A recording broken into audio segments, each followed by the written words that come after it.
Gentiles, okay?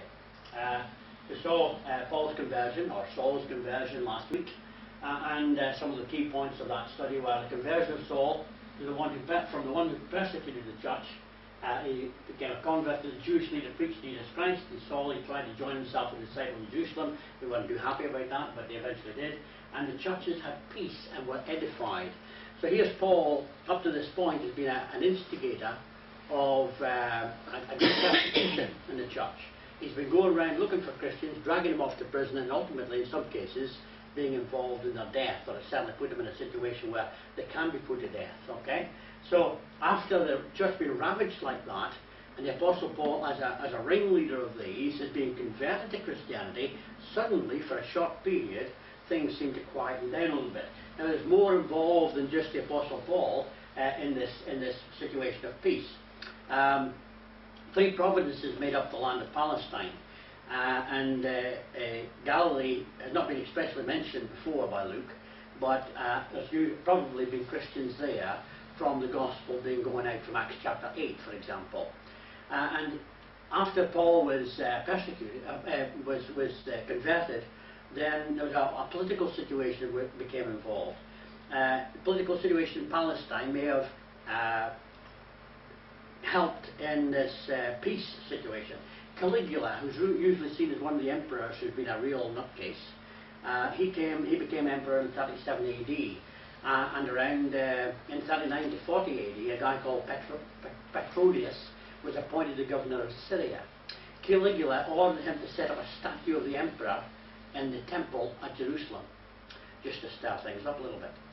So he orders Petronius to go with an army to Jerusalem to set up a statue, and if any Jews made any resistance, they were supposed to be put to death, which took the pressure off the Christians, because Caligula was stirring things up against the Jews, and because of this situation, the Jews decided to leave the Christians alone for a while, because they've got bigger fish to fry, and so they went up against Petronius. Both men and women, old and young, middle-aged, were throwing themselves on the ground before Petronius with weeping and lamentations, Josephus says in his Antiquities. The Jews had to use all their energy to prevent this form of idolatry, an actual statue being put up in Jerusalem, which I think is a deliberate provocation by Caligula, but he was that kind of person, and so that took the attention away from the church. It's interesting that it wasn't until after the Emperor Caligula was assassinated, which is usually the way of many of these emperors as they vied for power. He was assassinated in 41 AD, that persecution again began in the church.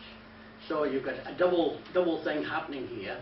The Roman leader stirring things up deliberately against the Jews, and the Jews responding to them, taking the pressure off chasing Christians, and also the leader of the persecution, Paul, becoming a Christian himself. So you've got a double thing going on, which means for a short period of time the church had a peaceful background, and that's the kind of area where you have here. So it's historically a very interesting period. After Saul's conversion, the church had a period of peace and rapid growth. During this time, Peter travelled around in Judea, preaching, healing, and raising a dead woman, and we're going to see the result of that. So the rest of chapter 9, chapter 10, and part of chapter 11, we're going to deal with over the next couple of weeks, talks about the travels and work of Peter. And then Peter will drop out of sight, and Paul will become the main character from there to the end of the book, with 3 missionary journeys and also dealing with his imprisonment in Rome. But in this case, we're talking about Peter, and he heals 2 people, Aeneas and Dorcas. Peter went to Lydia and found a man named Aeneas. Aeneas had been bedridden for 8 years, and Peter told him, Jesus Christ heals you. He arose, and because of this miracle, people in Lydia and Sharon turned to the Lord. Now, also the disciple named Tabitha, Dorcas, who had died, the disciple said for Peter, having heard of the miracles in Lydia, Peter came and raised Tabitha from the dead. So we're going to deal with these 2 in just a little bit more detail. Not a great deal, but a little bit more. This is actually one of the busts that were quite prominent around Rome and Greece at this time. And this is the bust of a guy called Aeneas, but not this guy, not our guy, okay? He was Aeneas, famous character in Roman mythology. This, of course, is not the alias of the Bible. It's probably his namesake. So this was a famous guy in mythology, and just like in any, in our day, kids get named after footballers. They are the mythologized people today. So in their day, it was the gods or the Greek characters in some of the dramatic writings of the Greeks at that time that were passed on to the kids and were used in that way. So the text says in 32, as Peter travelled about the country, he went to visit the saints in Lydia, where he found a man named Aeneas, a paralytic, who had been bedridden for 8 years. Peter said to him, Jesus Christ heals you, get up and take care of your mat. Immediately Aeneas got up, and all those who lived in Lydia and Sharon saw him and turned to the Lord. Okay, so before you leave that text there, notice that Peter travelled about the country and he went to visit the saints. Now, in modern mythology, a saint has got to be dead for at least 2 years and have done at least 3 miracles, which is a slightly different situation when Peter goes to visit the saints. He's not going to a local cemetery, he's going to Christians, because in biblical times, the word saint was used for every Christian. Every Christian is a saint. Coming from the root word, sanctified, set apart. We're always set apart by God through the blood of Christ for service unto God. Just as in the Old Testament you had, in the temple situation, you had perhaps vessels to be used only for the sacred worship. So they were set apart for service. Now, in us today as Christians, God, through Christ, has set us apart from the world to serve in a special way, okay, to be the people of God today. So the word saints, sanctified, set apart by God through the blood of Christ. Every Christian is a saint, male and female, okay? And he went to visit the congregation, if you like, the church, the saints, the people of God, the family of God in Lydia. So that's something to keep in mind, because not everybody understands that today. Okay, but this guy, he wasn't drunk, he wasn't paralytic drunk.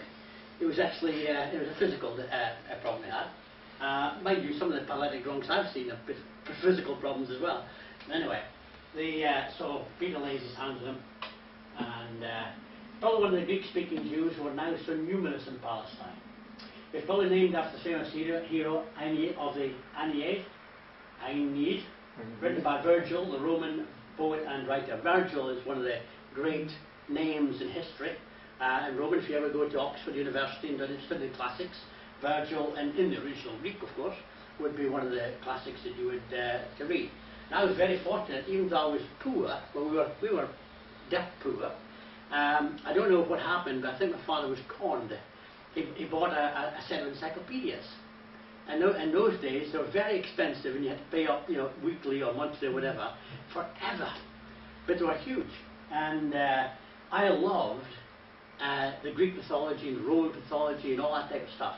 It was about the only useful thing I did. I used to read the encyclopedias. Anyway, I'm fascinated by the story.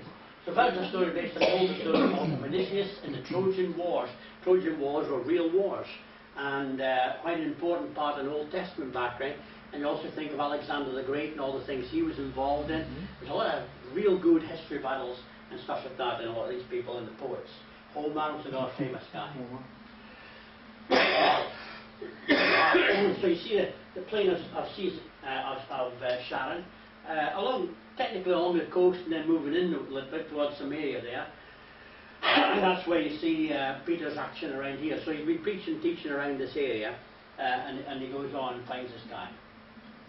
It's for inference that Peter preached the gospel to people of Lydia and Sharon, the coastal plain, because when they saw him healed, they turned to the Lord, that is, turned to Jesus. We're talking about probably a 30-mile area. As we pointed out, the purpose of the miraculous signs and wonders was to confirm what the word was preached by the prophet, okay? Remember I said in the Old Testament, in Deuteronomy chapter 15 and chapter 18, one of the descriptions there is, if somebody comes along, in my translation, okay, if somebody come along and healed your granny, and then turned around and said, you don't need to believe in Jesus, you don't need to go to church, you don't need to Bible study and stuff like that, then you'd stone him, because you'd be a false prophet. Because the message must match the miracle.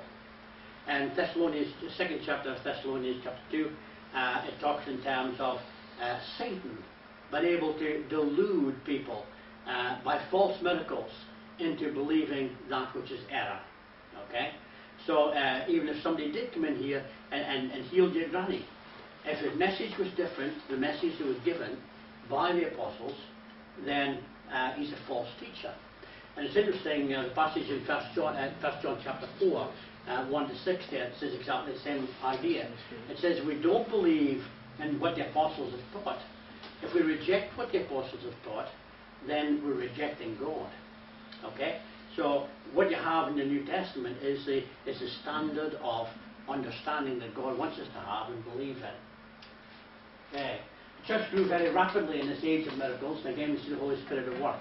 It's interesting, of course they didn't have the New Testament, but all these miracles confirming the word, confirming the message, meant that here was something that was unusual, it was different, and it must be something that God's doing. Matter of fact, remember Nicodemus, when he talked to Jesus, he says, no man can do things unless it's as of God. Okay, it was one of the things, there's something about you, Jesus, and the things that you do that only God could do through you. And therefore, that was one of the commendations that he used there. Okay? So that's the purpose of that map. So in Joppa there was a disciple named Tabitha, which means translated as Dorcas, who was always doing good and helping the poor. About that time she became sick and died, and her body was washed and placed in an upstairs room. Lydda was near Joppa, so when the disciples heard that Peter was in Lydda, they sent 2 men to him and urged him, please come at once. Now this little snippet, which is just bunged in here in a couple of verses, also got a couple of interesting things about it. Okay,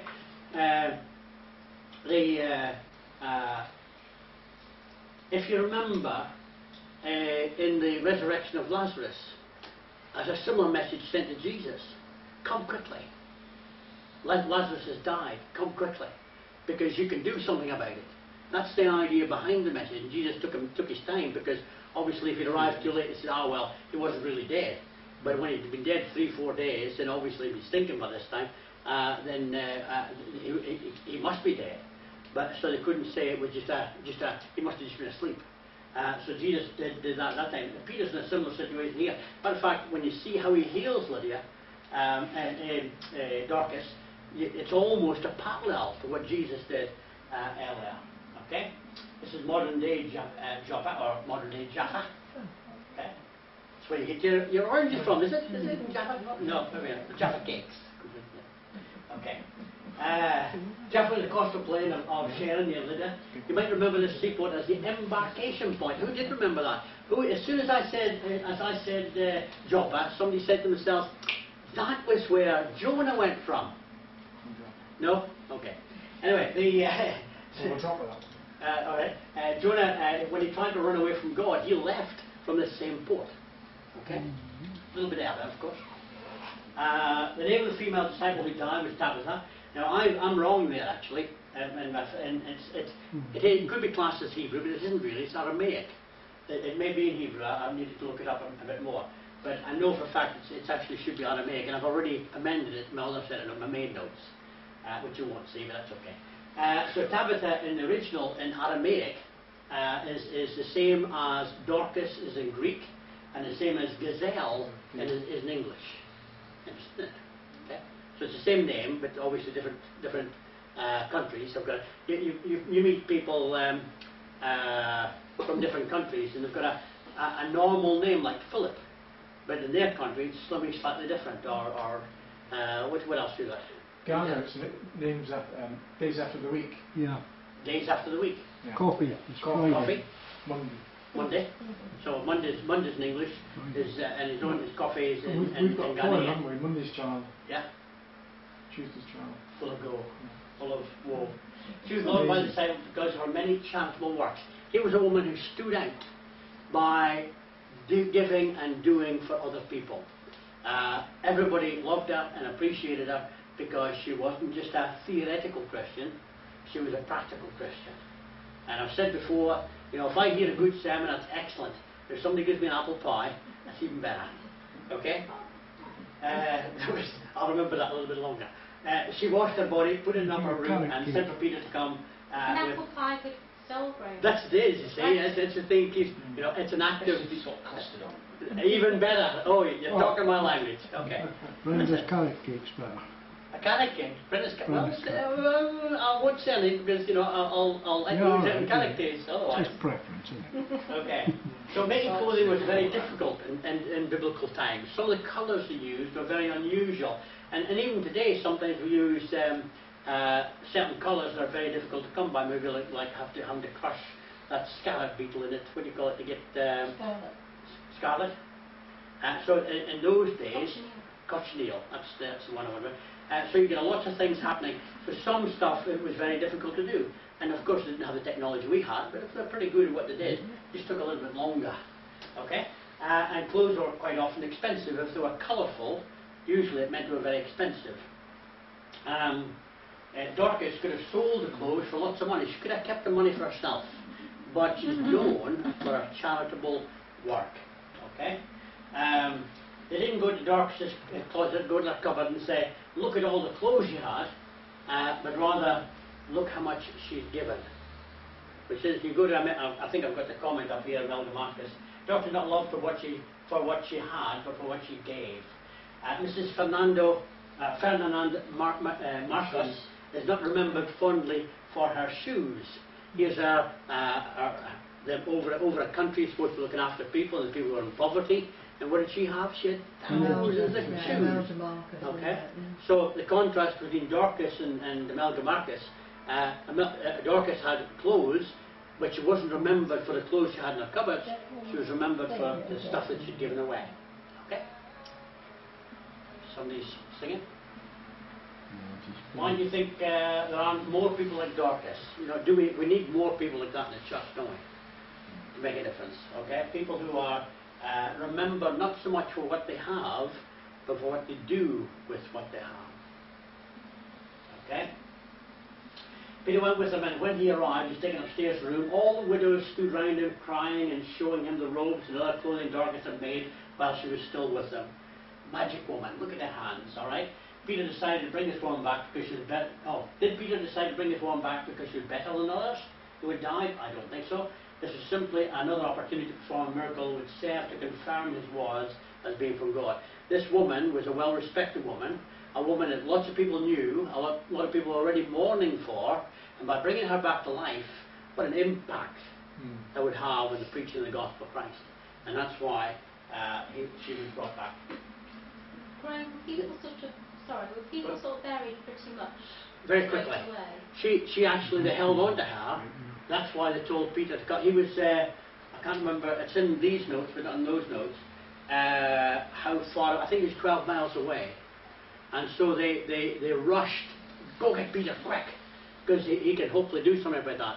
But he had to be quick because otherwise they would bury him quickly. And they didn't bury him quickly because they believed that Peter would do something about it.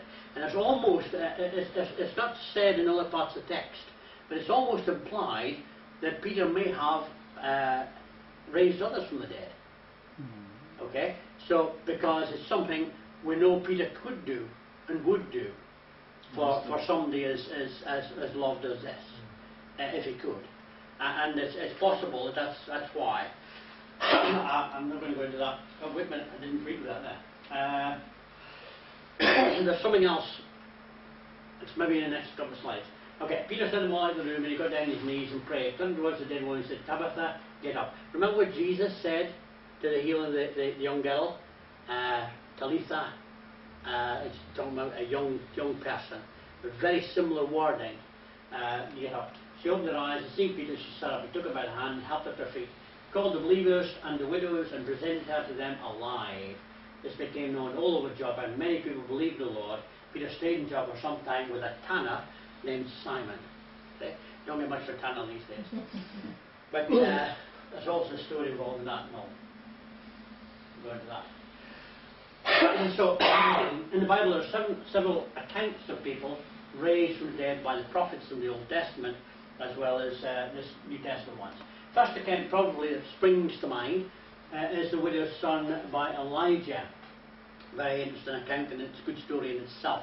And maybe one day we'll go back and have a look at that. Another case, a corpse is thrown into the tomb of Elisha. And when his body touched Elisha's bones, the man came back to life, it says. I think if I'd been thrown into a tomb, I would have been quick back to life. Anyway, okay.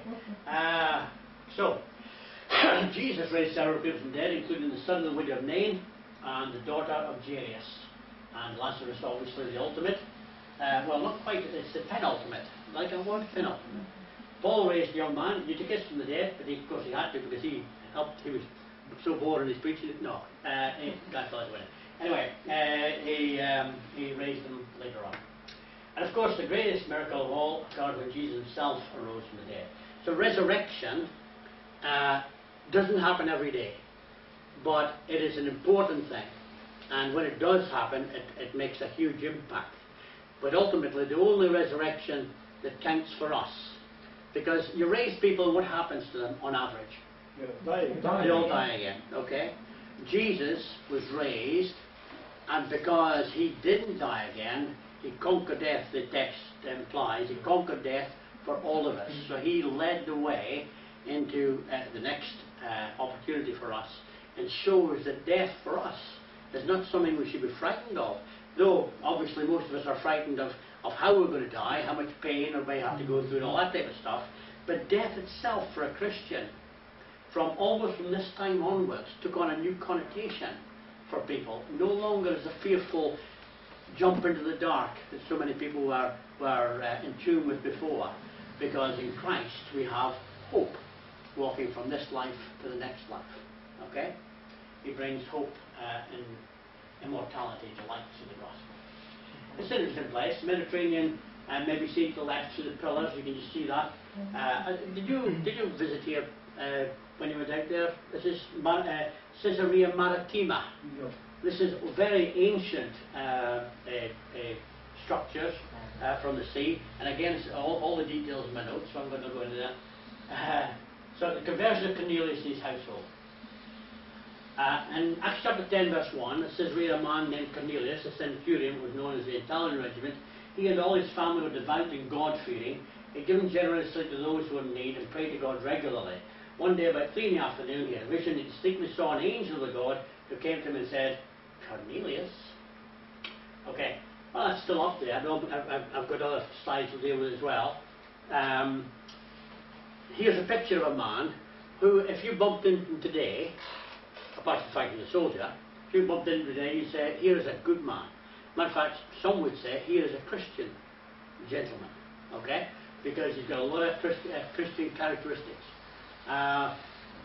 Devout, God-fearing, gave generously to those in need, prayed to God regularly. What better Christian could you have in that? Okay, interesting thing is, Cornelius wasn't a Christian. And this, from chapter 10 onwards into almost halfway through chapter 11, we're going to see the situation, the importance of Cornelius in the early church, and also involved in his salvation, the impact that had, not only for him and his family, but from them on. Because Cornelius has got an interesting qualification. He's technically one of the first Gentiles to become a Christian. You think of back to Acts chapter 2, you've got 3,000 people become Christians, first day of Pentecost, all Jews. 5,000 become Christians, all Jews. Samaria, loads of people become Christians, half Jews. Here's Cornelius, reputed to be the first real Gentile who is to become a Christian. But it's interesting that even from this man's not an atheist, this man's not a total unbeliever walking away from God. This man is a man who's searching for God, a man with an honest heart. That's what God wants people, that's what God wants us to find today, people with honest hearts who are willing to look at Jesus in a fresh light and look at what he says about himself. So in Caesarea, that's where he came from, where he was. He was a man named Cornelius, he was a centurion. We'll look a little bit about what that means. He and all his family, devout, God-fearing, gave generously, prayed to God regularly. A devout man, a religious man, but not a Christian. Interesting. Okay. So, what kind of person was he? God-fearing, generous, regular praying, righteous, respected, had a miraculous vision. Gentile. He wasn't saved. he knew of Christ, and he was a soldier. That's his curriculum, his background, his CV, his portfolio. That's the one I took down. So that's his portfolio. So here's a man who was, even in his own time, set apart from those other ones around him. Obviously, he could have been from anywhere, being a Gentile. He didn't necessarily have to believe in God, but he was interested enough in this God that the Jews spoke about, as opposed to all the other gods, being a Roman centurion that he would be surrounded by. He thought there was something special about this God, and he was searching. And he's praying here because he was actually following the Jewish tradition of prayer, set particular times of prayer. And so he's obviously searching for something. And it's an interesting question. Why did God hear Cornelius' prayer? Does God hear everybody's prayer, whether they're Christians or non-Christians? It's an interesting point. John 9:31 says, we understand that God does not listen to sinners. He listens to the godly man who does his will.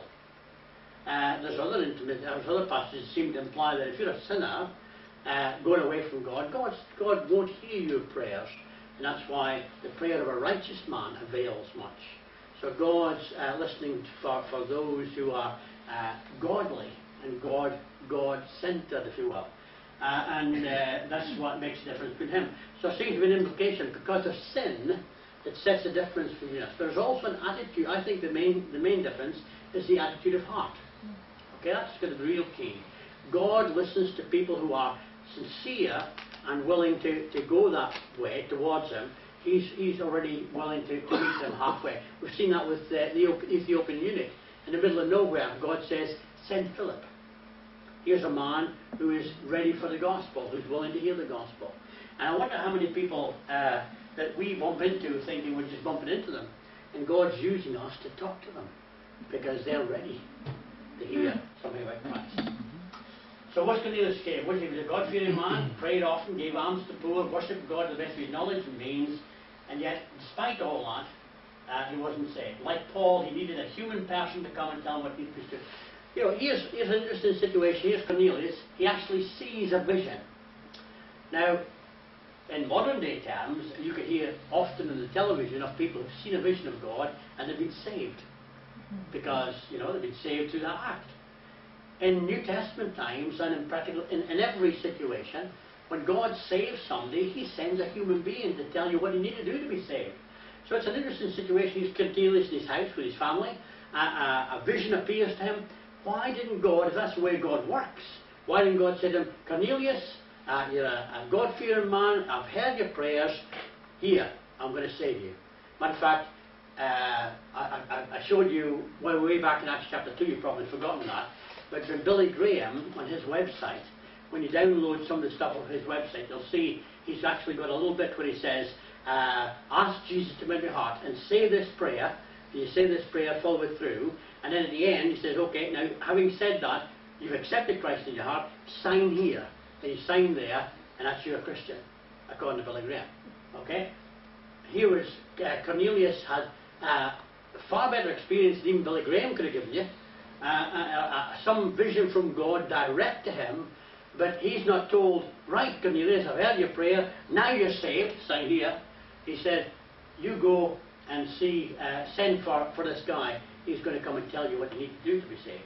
So there's a big difference between what the Bible says about salvation and what a lot of modern people say. So we'll need to read on. The angel told him to send Peter, who would give a message through which he and his household would be saved. There's lots of interesting things happening with Cornelius, and as the thing develops over the next couple of weeks, we'll hopefully see them. So it's a nice picture, flat roofs. Where's Peter? Where's Peter going, eh? Well, would you believe? He hasn't had a puncture, he's on a flat roof. And the angel came, spoke to him, going, Cornelius called two of his servants, a devoted soldier who was one of his attendants. He told them everything had happened, sent them to Joppa. Why go to Joppa? Because Peter's at Joppa, up on top of his flat roof, enjoying a nice cup of tea. By the noon the following day, as they were on their journey and approaching Peter, Peter went up to the roof to pray. He became hungry and wanted something to eat, and while the meal was being prepared, He fell into a trance. So here's the other half. God had sent an angel to this guy and said, you need to send a Joppa to a guy named Peter. All right, okay, why? Don't ask questions, just do it, right, all right. While these guys are going from there to Joppa, they haven't reached there yet. Peter decides, I want to go up and do some praying. He goes up on the roof and he's praying for a while and he's feeling hungry and he's saying, can you get me a jam sandwich or whatever? And while they're preparing that, he's up on the roof and these guys are coming towards him and they find him, but he's being sorted out. So he's up on the roof while somebody's making a jam sandwich, and as I told you, seven Peter's gone up Shannon coastal plain from Caesarea Joppa. Peter goes up on the roof to pray while his lunch is being prepared, and God is about to show him the true meaning of the laws that he'd given to the Jews restricting the kinds of animals you could eat. Now there's a whole bunch of stuff involved in this, but it's interesting against the background. Okay, here's Peter, a Jew. What do the Jews, for example, think about the Samaritans? A rum bunch of people, aren't they? Dogs. What do they think about the Gentiles? Dogs. Dogs. Okay? So here's a bunch of Gentiles coming to Peter, and God said to Peter, hi Peter, up to this moment you've been kind of a little bit, racist, because that's what the Jews were. You look down upon Gentiles. He says, I've got a little correspondence course for you to do. And so what he does is he stops him, what kind of animals are you allowed to eat? So the animals obviously symbolize people when you think about it, not to eat them, of course. So he sees this vision angel bringing four corners or something. So heaven opens, something like a large sheet being let down to earth by four corners. It contained all sorts of all kinds of four-footed animals, as well as reptiles of the earth and birds of the air. And a voice told Peter, Peter, get up and eat. And Peter looks at what's in here and says, can't do it, I'm a Jew. I can't eat this stuff, this is all unclean animals. There's no way me, with all my background, even though now I'm Christian, there's no way I can touch all this stuff because it was condemned in the Old Testament. A Jew was not allowed to eat this stuff. It was unclean. Now, what do we call Gentiles? Dogs. Unclean if you come into contact with them. What do you call this lot? Unclean. Unedible by the Jews. And so he said, God says, look, get up and eat. Kill meat. He says, a lot of text didn't say so. We know from Peter's answer that the Lord and every animal in this great sheet was an unclean animal. One of the Jews' laws forbidden them to eat. Now, and there's a few of them sticking out the corner there. 4:20 says, surely not, Lord. I can't do that. All my life. I haven't eaten any of this type of stuff. And you ask me to go and, how can I do that? It says, the voice spoke to me a second time. Do not call anything impure that God has made clean. Now he's talking at this time with about the animals, his background. But he's given them a lesson because there's a bunch of Gentiles about to go walking in the front door and they're going to ask him to come to their house to preach the gospel to them. And what are Gentiles? Dogs, unclean. Oh, I can't go into a Gentile's house even though he's a Christian. Because of his Jewish background, he struggles with this and God is helping to break down some of the prejudice that he's had over the years. And he's preparing them for meeting these Gentiles and being able to speak to these Gentiles. So Peter could choose any animal to kill and eat. He said he could choose none of them. Therefore they must have all been unclean animals. Okay. Not pretty. Anyway. With the end of the Jewish law came an end to the dietary restrictions of that law. We are Christians today, which are technically, we are new Jews. Are Jews under a new covenant, the new Israel of God. The Jews are no longer the chosen people of God. Christians have become the chosen people of God, and Jews now have the option to become Christians to fulfill their destiny. As you'll see if you look at Romans chapter 9, 10, 11, stuff like that. And so all these dietary restrictions and all the temple stuff was still going on because the temple was still in existence. All the sacrificial system and all that right outside the door. Then you see day in, day out, he was being told it's no longer going to be in existence, okay? It's going to be disappear. So too came the end restriction by a Jew concerning a relationship with Gentiles. And so that's his main message. He says, For years, you've been kept separate from the Gentiles, have nothing to do with the Gentiles. The Gentiles are dogs and impure. But this next meeting you're going to have, you're going to have to take the message of the gospel into a Gentile's house, breaking practically every feeling and emotion and background that you've ever had. Is going to be crushed as you then reach out in love to a Gentile group of people. So God's challenging him to see in this that God from now on wants the message of the Jews, the Christ of the Jews, who is not just the Christ of the Jews, but to become the Christ of all people.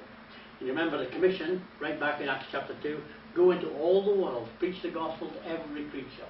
Okay? Beginning from Jerusalem, Samaria, to the ends of the earth. And this is the first major element in that. I'm not going to do much more, I'll stop it right here. The Jewish apostles and all the Jewish people said there were many things to learn about the new kingdom and who would be a part of it. Not only are there restrictions about which animals could be eaten or removed for the Jews, but they also had to accept a new concept of who God's chosen people and his holy nation were. Remember, the same Peter later on, and in his own book in 1 Peter chapter 2 verse 9, he says, talking to Christians, he says, you are a chosen nation. You are a peculiar people. You are a holy nation before God. And that was the same words that described the Jews of old. Mm-hmm. Now we are the chosen people of God. I'm going to stop there. We just do a quick close to the next one. Okay. We'll deal more with that when you come to Acts 15, okay? Abstain from food, well, okay, I'll just finish, wrap this up. Abstain from food, sacrificed to idols, from blood, from meat. That's what it's in Acts chapter 15. We'll deal a little bit more with it there. There's also another one in Ephesians 5:18.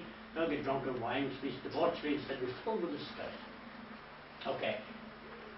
We'll come back and look at tanners next week. And just a fraction. And then we'll move on to the main part of the story.